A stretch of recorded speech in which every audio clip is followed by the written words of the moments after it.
Hi කොහොමද ඔයාලට? ඔන්න අද අපි යන්න හදන්නේ ලෝකයේ එක එක රටවල් වල ඉන්න මාළු එක දවසින් බලන්න.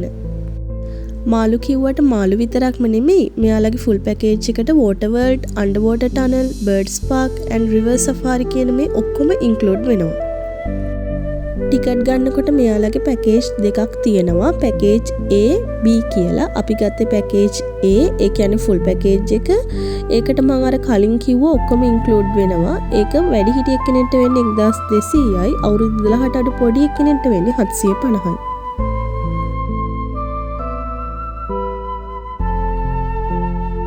ඔන්න ඉතින් ඔයාලා මේ වීඩියෝ එක අන්තිම වෙනකම් බැලුවොත් එක එක රටවල ඉන්න මත්ස්‍ය විශේෂ, කුරුළු විශේෂ, වැදගත්ම දේ තමයි underwater tunnel experience එක. ඒ වගේම river safari කියන මේ හැම දෙයක් ගැනම දැනගන්න පුළුවන්.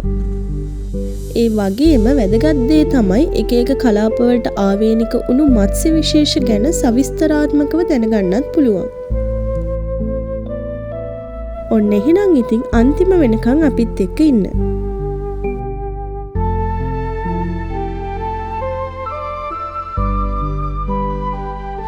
ඔන්න අපි කැලණිය water world එකේ entrance එකට ආවා. හායි. මෙන්න මේ වගේ ඇතුළට ගියාට පස්සේ entrance එකේම තියෙනවා ටිකට් කවුන්ටර් 3ක්. ඒකෙන් ඔයාලට කැමති පැකේජ් එකක් තෝරගන්න පුළුවන්. අපි ගත්තේ අර මං කලින් කිව්වා වගේ ෆුල් පැකේජ් එක. හරි. ඔන්න අපි ඉස්සෙල්ලාම යන්නේ water world එක බලන්න. මං අර කලින් කිව්වනේ මේකේ water world, birds park, underwater tunnel, river safari කියලා කොටස් 4ක් තියෙනවා කියලා. ඒකෙන් ඉස්සෙල්ලම බලන්න තියෙන අපිට මින් මැදුර. මේ ඉන්නේ දකුණු ඇමරිකාවේ ඇමර්සන් ගංගාවේ ඉන්න මත්ස්‍ය විශේෂ.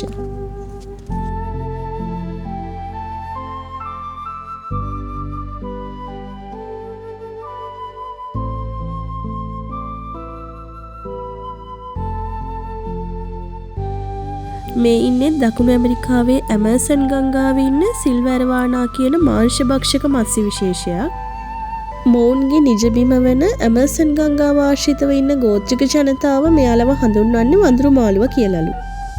ඒකට හේතුව තමයි මෙයාලා ජලයෙන් පිටතට ඇවිල්ලා පක්ෂීන් වගේ කුඩා සතුන් දඩයන් කරන නිසා. බලන්නකො නේද? සත්ත්ව ලෝකෙත් අපි නොදන්න කොච්චර දේවල් තියෙනවද?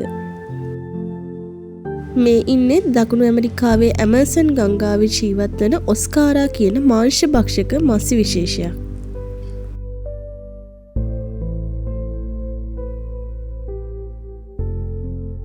මේ ඉන්නේ මාසියර් කියන මත්ස්‍ය විශේෂය.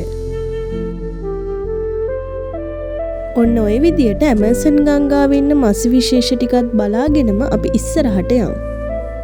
මේ ඉන්නේ බෝස්මති රේන්බෝ කියලා බටහිර පැපුවාහි අයමාරු විල් වලට ආවේනික මත්ස්‍ය විශේෂයක්. මෙයාලා මාළු ඉන්න ටැංකි හදලා තියෙන්නේ කෘත්‍රිමව නිර්මාණය කරපු ගල් ගුහාවල. ඒ වුණාට ඒවායේ ගස් හිටවල ස්වභාවික පරිසරය වගේම ලස්සනට හදලා තියෙනවා.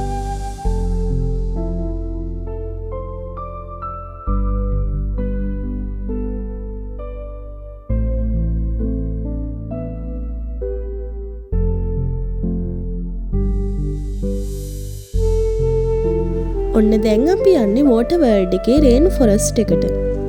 මෙයාලා water world එක ඇතුළෙම රේන් ෆොරස්ට්, සී වර්ල්ඩ් වගේ විවිධ කලාප වලට වෙන් කරලා තියෙනවා. දැන් අපි ඉන්නේ රේන් ෆොරස්ට් එකේ. මෙතන ඉන්නේ වැසි වනාන්තරවල ජීවත් වන විවිධ වර්ගයේ මත්ස්‍ය විශේෂ. ඔන්න ඉතින් ඒකත් බලාගෙනම අපි දැන් ඉස්සරහට යමු. කෘතිමව වුණත් ඇත්තටම මෙතන වැසි වනාන්තරයක තියෙන සුන්දරත්වය ඒ විදියටම හදලා තියෙනවා. මේ ඉන්නේ දකුණු ඇමරිකාවේ ඇමර්සන් ගංගාවට ආවේනික වුණු විදුලිය නිපදවිය හැකි ලෝ භයානක මත්ස්‍ය විශේෂයක් වන විදුලි ආඳා.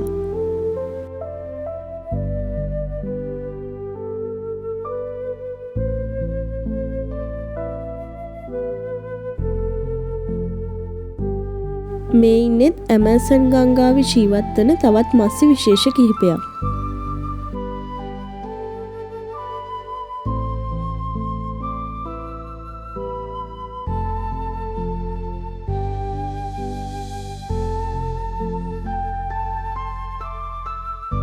එතකොට මේ ඉන්නේ ගිනි කොන දිග ආසියාවේ සිප්‍රිනිඩ් කියන මත්ස්‍ය විශේෂ.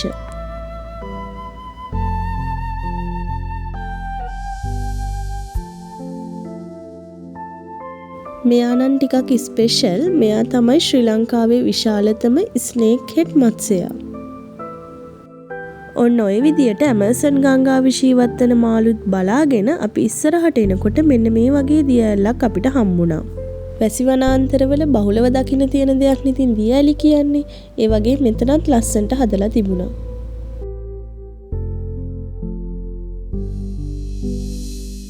ගල් ගුහාවක එක්ස්පීරියන්ස් එකක් ගන්න ඕනි නිසා මෙතන අඳුරුයි. ඒ වුණාට මාළු ඉන්න ටැංකියට ලයිට් දාලා එළියයි.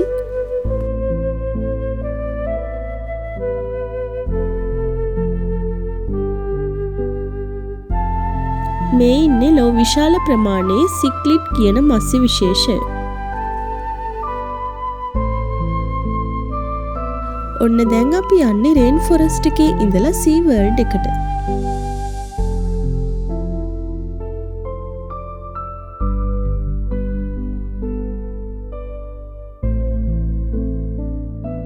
කලින් අපි බලාගෙන ආවේ ඇමසන් ගංගාව වගේ ගංගාවලට ආවේනිකුණු මත්ස්‍ය විශේෂ. මෙතන ඉන්නේ මුහුදේ ජීවත් වෙන මත්ස්‍ය විශේෂ. ඒ වගේ මත්ස්‍ය විශේෂ කිහිපයක් තමයි මේ තියෙන්නේ.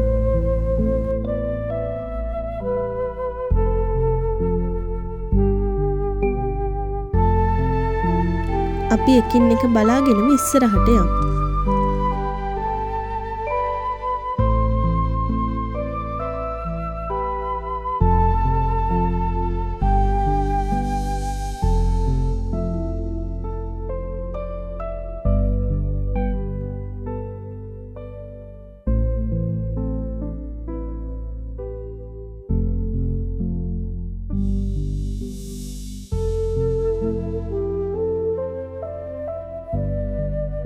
මෙන්න මෙතන මම දැක්ක ස්පෙෂල්ම දේ තමයි ග්ලෝ ටෙට්‍රා කියලා හරිම කලර්ෆුල් පොඩි මත්ස්‍ය විශේෂයක් ඉන්නවා. එයාලගේ කලර් එක අනුව එක එක කැටගරි වලට වෙන් කරලා තියෙනවා. අපි බලමු මේ ඉන්නේ ග්ලෝ පින්ක් ටෙට්‍රා රෝස පාට කට්ටිය. මේ ඉන්නේ එයාලගේම ග්ලෝ රෙඩ් ටෙට්‍රා රතු පාට කට්ටිය. ඔන්න ඊළඟට ඉන්නවා ග්ලෝ ග්‍රීන් ටෙට්‍රා කොළ පාට. ඊළඟට ඉන්නේ දම් පාට ග්ලෝ පර්පල් ටෙට්‍රා. ඊට පස්සේ ග්ලෝ යෙලෝ ටෙට්‍රා ඉන්නවා කහ පාට අය. ඊගාවට ඉන්නවා ඔන්න ග්ලෝ බ්ලූ ටෙට්‍රා නිල් පාට කට්ටිය. මෙයාගෙත් ග්ලෝ ග්‍රීන් ටෙට්‍රා කියලා කොළ පාටට හුරු කලර් එකක් තමයි තියෙන්නේ.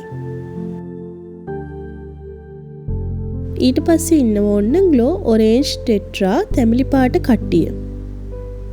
ඔන්න ඊළඟට තියෙන ටැංකියට තමයි මම වැඩිපුරම කැමති වුණේ. මොකද ඒක හරිම කලර්ෆුල්. ඒකේ ඉන්නේ අපි අර කලින් බලපු රතු කොළ තැඹිලි කහ නිල් කියන මේ හැමෝගෙම ශානවල එකතුවෙන් හදපු මාළු. ඒ නිසා මෙයාලගේ එක පාටක් නෙමෙයි පාට කිහිපයක් මික්ස් වෙලා තමයි හැදිලා තියෙන්නේ. මේ ඉන්නේ ඇෆ්‍රිකන් ස්නේක් හෙඩ් කියන මාංශභක්ෂක මත්ස්‍ය විශේෂය. බලන්න එයාලා එතන තියෙන ලී කැලි වගේ පේන්නේ එක පාට වෙන් කරලා අඳුරගන්න හරි අමාරුයි. මේ ඉන්නේ ගෝල්ඩන් ජයන්ට් ගුරාමි කියන මත්ස්‍ය විශේෂය. ඔන්න ඊළඟට ඉන්නේ රෙඩ් ස්නේක් හෙඩ්. මෙයාලත් මාංශ භක්ෂක මත්ස්‍ය විශේෂය. බලන්නකෝ එයාලගේ හැඩරුව. ඔන්න ඔය ටිකත් බලාගෙන අපි දැන් ඉස්සරහට යමු. ඔන්න දැන් අපි යන්නේ මෙරීන් ජිවෙල්ස් කියලා ඉතා අලංකාර දුර්ලභ කුඩා මුහුදු ජීවීන් ජීවත් වෙන ප්‍රදර්ශන කුටියකට. මෙතනදී අපිට විචිත්‍රවත් මත්ස්‍ය වර්ග, අලංකාර මුහුදු තරු, සී ස්ටාර්ස් වගේම වෙනත් කුඩා මුහුදු ජීවීන් දැක ගන්න පුළුවන්. ඒවත් බලාගෙනම අපි දැන් ඉස්සරහට යමු.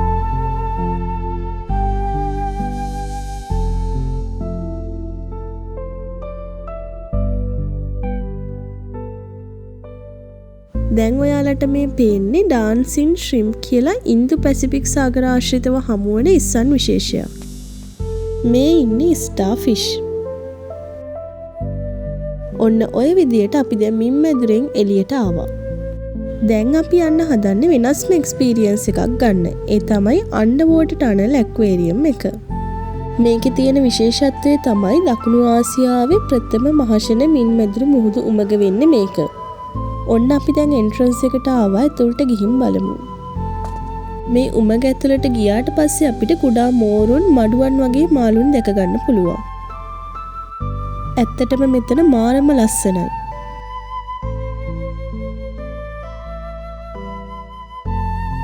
ඒ වගේම තමයි මෙතනදී අපිට ෆිෂ් ෆීඩින් එක ලයිව් බලා ගන්න පුළුවන්. කිමිදුම් කරුවන් මෝරුන්ට ආහාර ලබා දෙනවා බලා ගන්න පුළුවන්.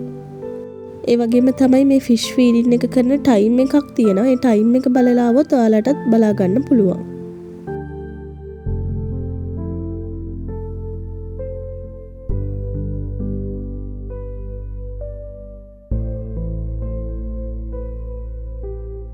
ඔන්න ඔය විදියට අන්ඩර්වෝටර් ටනල් එක්ස්පීරියන්ස් එකත් අරගෙන අපි දැන් යන් රිවර් සෆාරි පැත්තට. මෙන්න මෙතනින් තමයි රිවර් සෆාරි එකේ එන්ට්‍රන්ස් එක තියෙන්නේ. මෙතනදී අපි අර මේන් ගේට් එකේදී ගත්ත ටිකට් එක චෙක් කරනවා. ඔන්න ඉතින් අපි දැන් රිවර් සෆාරි එකේ යන්න පටන් ගත්තා. ඔයාලත් යන්කෝ මාත් එක්ක. මේකේ තියෙන විශේෂත්වය තමයි මේ බෝට්ටු සංචාරයේ ලෝ ප්‍රථම පක්ෂි උයනක් සහ මින්මැදුරක් තේමා කරගෙන යන බෝට්ටු සංචාරයක් වෙන එක. මේ රිවර් සෆාරි එක විනාඩි 15ක් 20ක් විතර කාලයක් යනවා. ඒ යන අතරමඟදී අපිට ලෝකයේ ප්‍රධාන ගංගා විදියට හඳුන්වන ඇමර්සන් කොංගෝ වගේ ගංගාවල ජීවත් වෙන විවිධ මත්ස්‍ය විශේෂ දැක ගන්න පුළුවන් වෙනවා. ඒ වගේම තමයි ඒ ගංගා ආශ්‍රිත පරිසර පද්ධතිවල ජීවත් වන විවිධ පක්ෂී විශේෂත් මෙතෙන්දී අපිට දැක ගන්න පුළුවන් වෙනවා.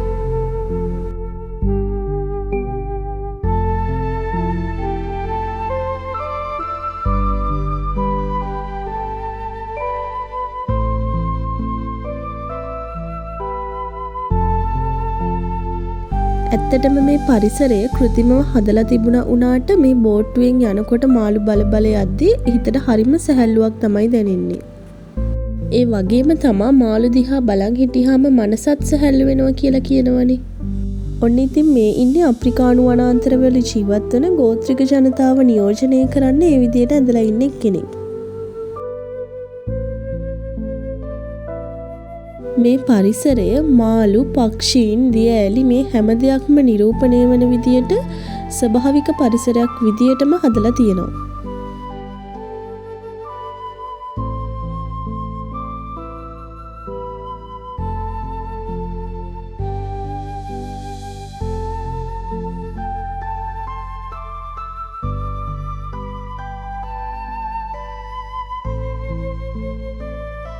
අපි බෝට්ටුවෙන් මෙහෙම යනකොට ඇත්තටම කැලයක් මැදින් ගඟක් දිගේ යන ෆීලින් එකක් තමයි එන්නේ.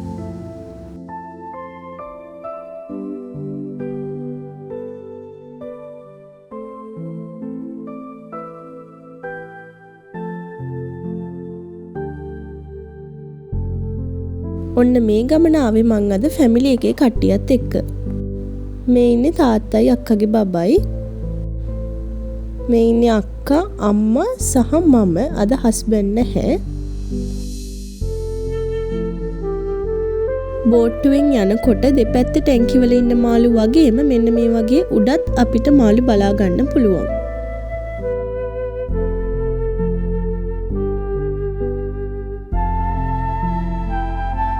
මෙන්න මේ විදියට අපි බෝට්ටුවේ විනාඩි 15ක් 20ක් විතර ගිහින් දැන් ගමනාන්තයට තමයි ඇවිත් තියෙන්නේ. ගමනාන්තය කිව්වට මේ අන්තිමටම ඉන්නේ කවුද බලන්නකෝ.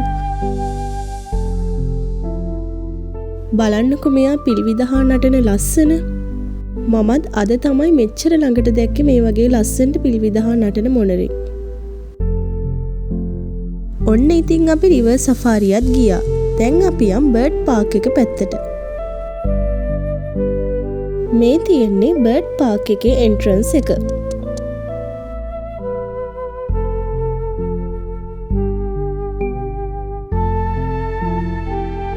මෙතනත් විවිධ වර්ගයේ ආවේනික පක්ෂි විශේෂ ගණනාවක්ම ඉන්නවා. මෙන්න මෙයා බලන්නකෝ. එයා අපි හෙලෝ කිව්වොත් හෙලෝ කියනවා. බයි කිව්වොත් බයි කියනවා. මට ඒක වීඩියෝ කරගන්න නම් බැරි වුණා. ඒ වගේම තමයි මෙතන බර්ඩ් ෆීඩින් කරන්නත් පුළුවන්. චාර්ජ් කරන්නේ ෆ්‍රී. අපි යනකොට පොලිම ටිකක් හිටපු නිසා අපි ගියේ නැහැ. ඔන්න ඔය විදියට තමයි අපි water world, underwater tunnel, bird park and river safari කියන ටික කවර් කරේ. ඉතින් ඔයාලත් මේ වීඩියෝ එකෙන් මොනවාම හරි අලුත් දෙයක් දැනගන්න ඇති කියලා හිතනවා. එහෙනම් ගිහින් එන්නම්.